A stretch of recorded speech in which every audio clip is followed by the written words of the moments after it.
Chers amis, week-end dernier, nous sommes allés voter pour élire un député. Qu'est-ce que c'est qu'un député? C'est une personne qui représente les Français de son département. Les députés viennent de toute la France et se retrouvent à l'Assemblée nationale pour discuter et débattre des lois qui seront appliquées pour toute la population française. Aujourd'hui, donc, nous mettons à l'honneur un député un peu original.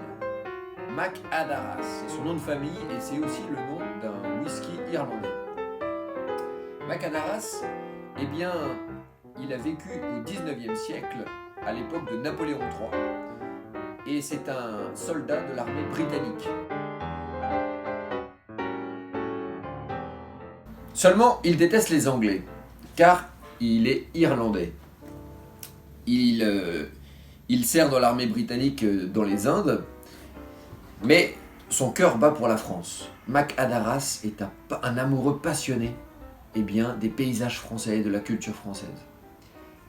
Il va être témoin de la guerre de 1870 qui oppose la Prusse et la France. Donc la Prusse est l'ancien nom des Allemands, de l'Allemagne. Et son sang irlandais bouillonne, il ne peut pas rester les bras croisés.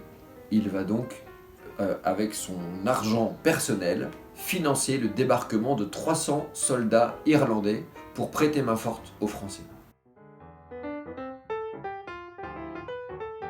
Mac Adaras arrive à Cherbourg avec ses hommes, il se bat comme à Lyon, se fait broyer le genou et participe à des combats héroïques.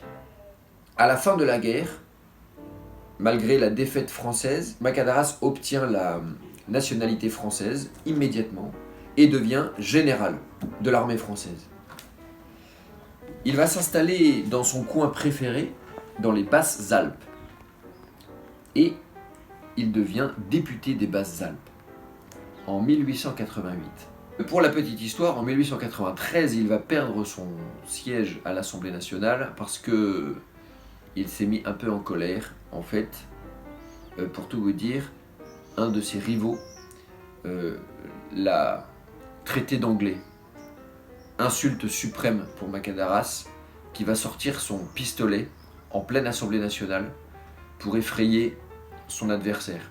Mac Adaras va donc être exclu de l'Assemblée nationale, mais il va rester un homme politique dans les Basses-Alpes jusqu'à la fin de sa vie. Et il sera toujours très apprécié par la population. Alors vous voyez, pour cet homme qui n'est pas né français, mais qu'il est devenu par le sang versé, c'est-à-dire suite à la guerre, pour cet homme plein de fougue et passionné par la France, nous avons monté le drapeau français et le drapeau européen cette semaine.